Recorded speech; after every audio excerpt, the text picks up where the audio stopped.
Alright, what is up everybody? In this video we're checking out every new Divine Boosted, buffed slash reworked unit in Anime Last Stand. Quality of Life Update 74 I think. Starting with Jotaro. We're checking out every unit in this video other than Garo and Saitama because I have a different video on them already. Ignore the Scorpions down, that's from Georno. Check them out eventually. But first up, Jotaro, Glitch and Mystical. Triple S everything. Level 85. I believe maxed out crit skill tree. Thank you Jongelibonkeli for showcasing this one. Placement cost of looks like 750. Yeah, 750. He is a full AoE hybrid. And the passive here we have Reality Overwrite. Attacking enemy with greater than or equal to 4 different status effects, so at least 4 status effects on them. Permanently mark it with Overwrite, which is going to make them take more damage from crits and slow them down by 15% permanently. Okay. If Dio's in his range, remove the requirement and always mark them with Overwrite. Okay, cool. That's actually very nice, I think. Dio's right here. So yeah, he's being put on none though, so he's not attacking. But okay, creation. Whenever a crit is missed, gain 5% crit chance permanently until 100%. Add greater than or equal to 100% crit chance, gain 1% crit damage per crit, up to 200%. Once capped, each manipulations attack performs 2 effects instead of 1. Okay, I'm not sure what manipulations refers to. Looks like might be next passive. Okay, upgrade 3, but he's going to pretty much gain more crit damage once he maxes out his crit chance. Okay. And he gains crit chance when he misses a crit. Divine Rivals. When Dio's in his range, he unlocks both units gain more damage and AoE set to full, so both of them are full AoE. Every 3 to 7 Heavenly Chad attacks, he's going to stun Dio for... wait, what? For Heavenly Chad's SPA times 1.5, so I guess like 4.5 or something like that here. So 3.2 times 1.5. And he's going to deal his damage times his SPA. Wait. 3 times his damage times his SPA divided by 1.5. Okay, it's really weird, but he's gonna stun Dio and do like a little mini nuke thing, like a small nuke type of thing. Every few attacks on Dio, looks like, he's going to stun Heavenly Chad and time stop all enemies for his SPA times 2. Okay, so they're gonna stun each other. One of them's gonna do a mini nuke, one of them's gonna do a time stop. Pretty cool. Check out the upgrades here. Manipulations by upgrade 3 is the next passive here to look out for, but right now, they are both full AoE from being next to each other, I believe. Manipulations we have for 5k is going to be upon attacking an enemy with the Overwrite effect. It's like a 1 effect every 3 attacks. Soul. Max HP damage 1.5%. He's going to set himself to neutral. Or does he set enemies to neutral? Maybe he sets enemies to neutral and makes them take more damage from all elements. Okay. And then deal 5 times damage to all enemies in range. Okay, so different effects he has right now. Every 3 attacks. Power is a mini nuke, that's an elemental thing, this is a percent based damage thing, this is a time stop, this is a debuff cleanser, and then if Dio's in his range, it is every 3 attacks regardless of the requirement, so he doesn't need to have Override, it's just every 3 attacks he does one of these things. Okay, cool. Get into the other upgrades here. Barrage on upgrade 5, still full AoE because of Dio I think. Upgrade 9 we gain Existence Erasure. He's going to 1-tap all enemies marked with Override. Also instead take 50% of their max HP as damage, so guaranteed 1-shot if you have Overwrite on them, otherwise boss to take 50%. Heavenly Domain. Time stop the entire map for 45 seconds if enemies are afflicted with Overwrite. Extend the time stop duration by to 90 seconds. Okay, so he's going to time stop. It doubles the duration if they have Overwrite on them. And Dio, being in range, is going to add to the duration of the time stop. Okay. And it puts Dio's time stop on cooldown as well. Wait, no, here we go. No animation. Okay, what'll let down? Okay, no animation. We're good. Yeah, moving on. Thank you, Jongelibonkeli, again for showcasing. Moving on to Danto, Fire Devil, Dante, and Virgil. Thank you to Alphonso for showcasing this one. We have Glitch and Mystical, I believe triple S everything, and maxed out crit tree, I think. Yeah, it looks like maxed out crit skill tree. On placement, he has a placement cost of 1250, I believe. Yep. And he is a line AoE. So this guy has a weird interaction with Virgil, apparently. We'll hopefully find out. It might be kind of like just Jotaro and Dio though, where it just shows them like different passives or whatever. But right now, okay.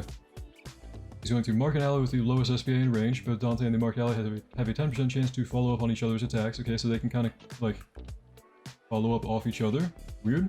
If Virgil Lightning Devil is marked, gain combo meter and combo rank passives. So he's going to actually take the passives from Dante here. You can see happening right there.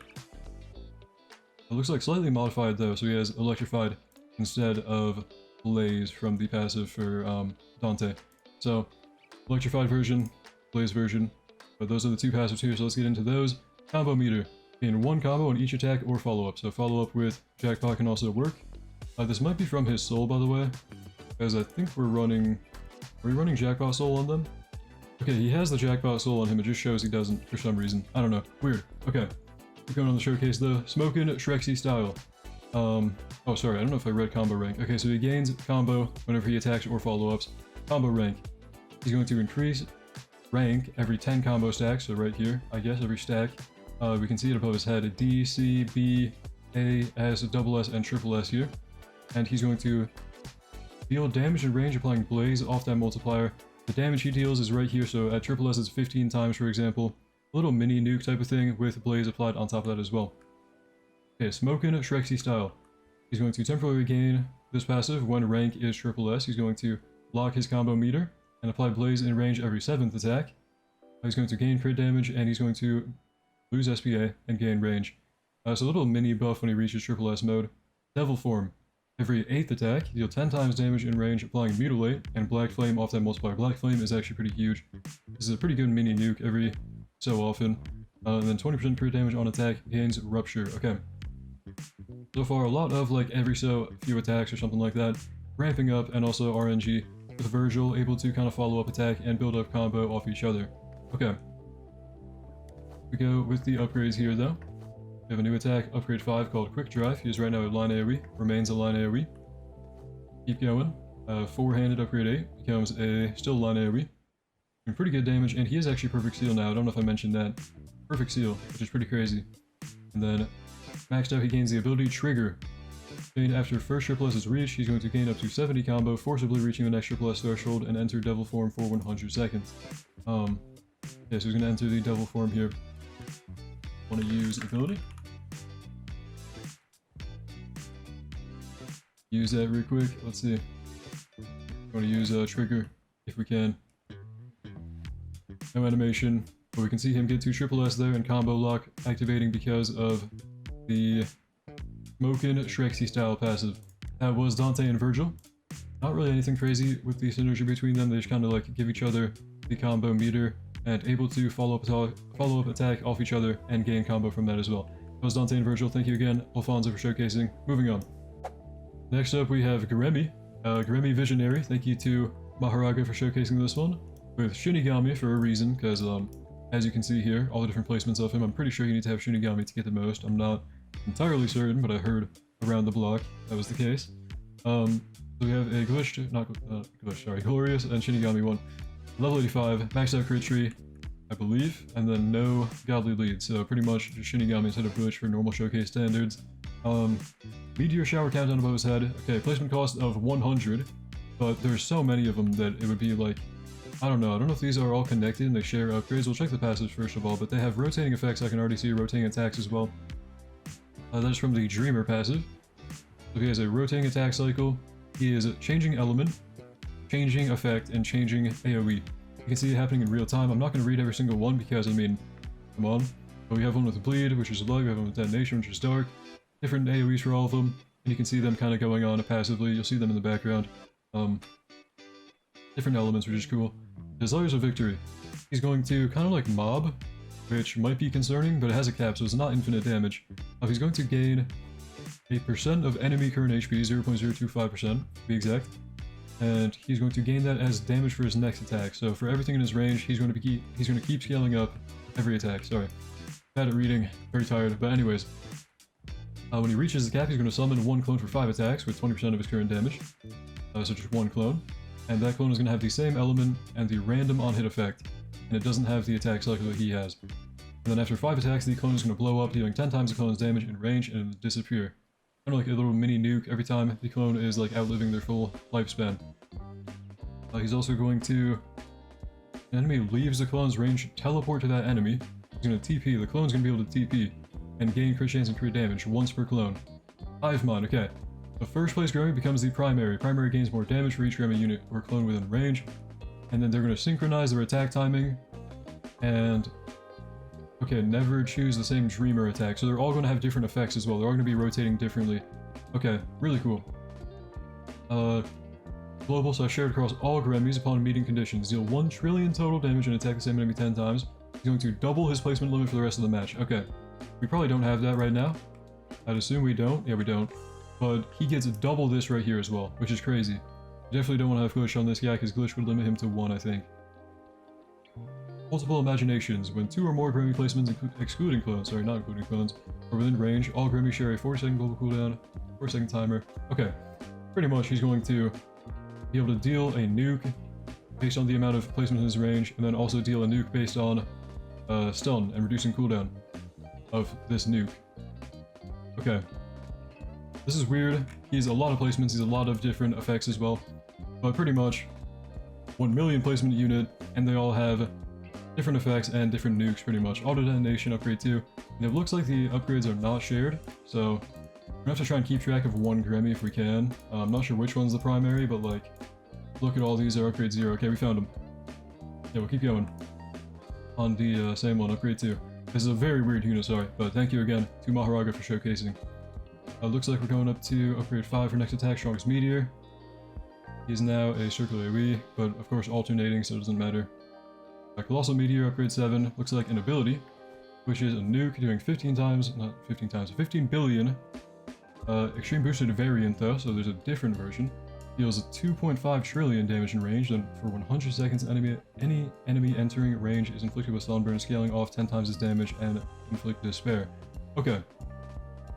I'm sorry for the scuffed reading of this showcase, but Gremmy has a nuke here. 2.5 trillion when you have an extreme boosted. Oh my goodness. 100 seconds entering range, inflicted with Sunburn, and 10 times damage and despair. Okay.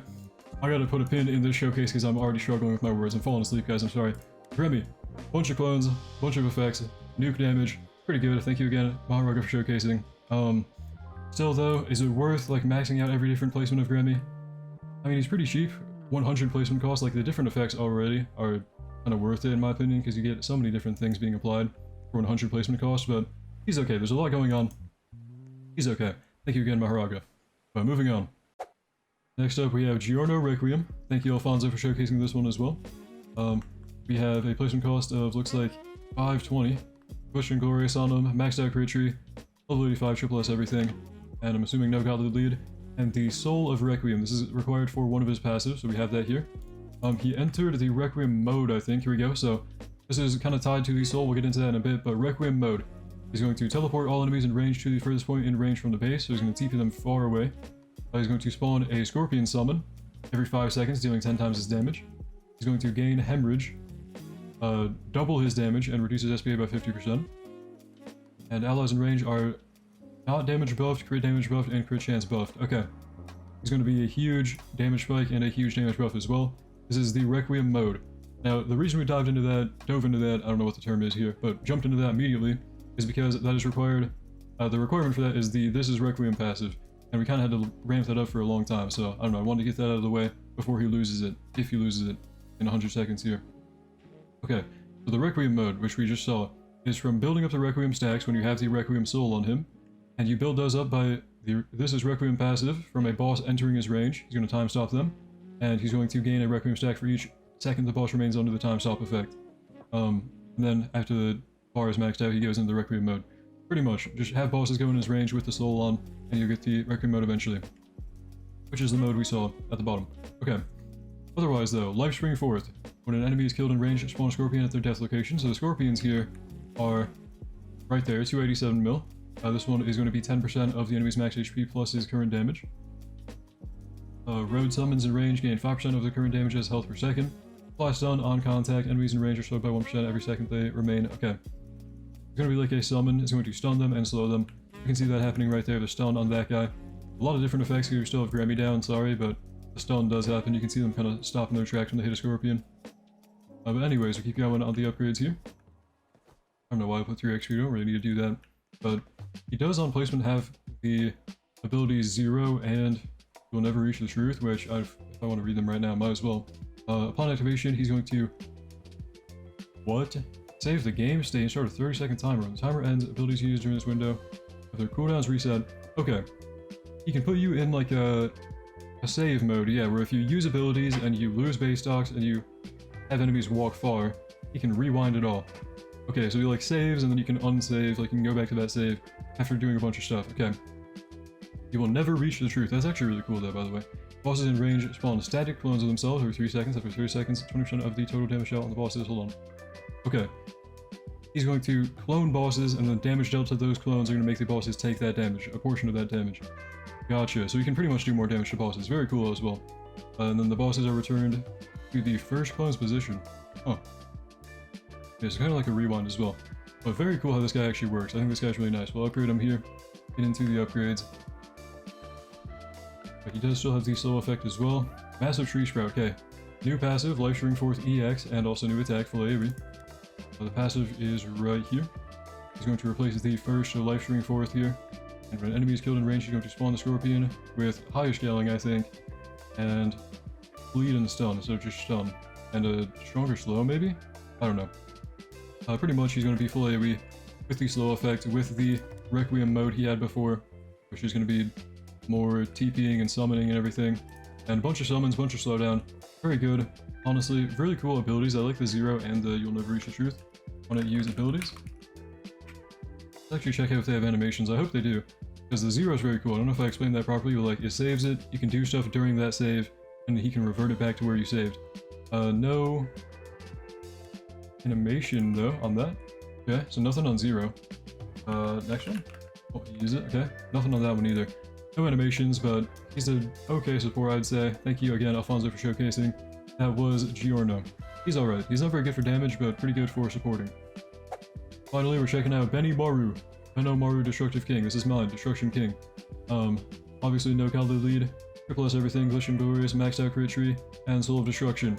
This is required for one of his passives, I believe, but on placement he has the effect of Blaze, and he has a Lion AoE doing 19.3 mil or 5.64, actually not bad at all. For a placement cost of 650, really good placement damage.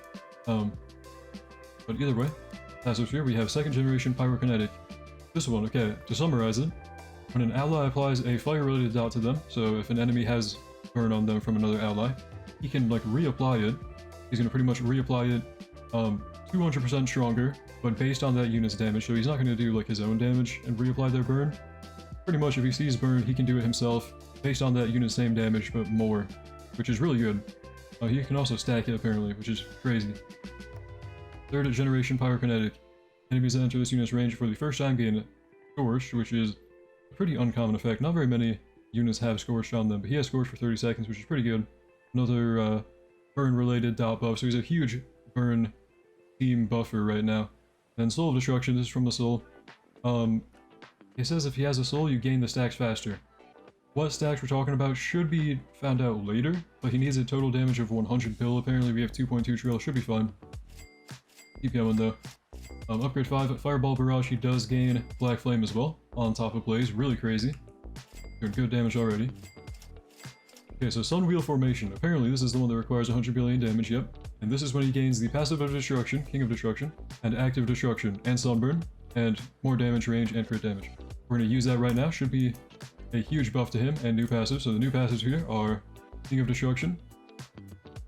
Every 45 seconds he's going to immediately finish all dot damage taking on enemies. For every dot finish he's going to gain 1 destruction meter. Okay, uncapped, up to 20k. And when is that used? Probably the ability maxed out here, Destruction. Okay, so it's not a different form. We don't have to ramp him up fully to actually understand what it does, but it's going to deal a nuke, his damage times destruction meter, uncapped up to 20,000. For every 50 destruction meter used, apply a random dot. Okay, we don't have to actually like rack that up to see what he does. I don't know what I'm doing. Sorry, I'm so bad at reading right now. I need to go to bed. But this is the final showcase, so we should be in the home stretch. Pretty much. He racks up that destruction from his passive every 45 seconds, right? And then he can nuke, and boom. Crazy. Okay. He's actually really good damage for having Black Flame and Blaze. Really good burn buffer as well from the first two passives we saw, this one and this one. Really good burn debuffer. If you have fire units on your team, he's going to help out a lot. I think this guy's honestly one of the better units from the update. He's not very complicated either, very simple, but very good. And that was everyone, I think. We had Georno, Gremmy, Benomaru, Garo's in a different video, Jotaro. We should have everyone, Dante, Virgil. It was a long showcase, a lot of reading for me. I'm very sorry for this video going to be scuffed, because I know it's going to be scuffed. I'm watching this at like a 10-hour live stream, recording this after a 10-hour live stream. I don't know. I need to go to bed. But thank you for watching. Hope you enjoyed. Let me know what you think about the units in the comments down below. But I'll see you guys in the next one, hopefully. And I'm going to go to bed now. Yeah, goodbye.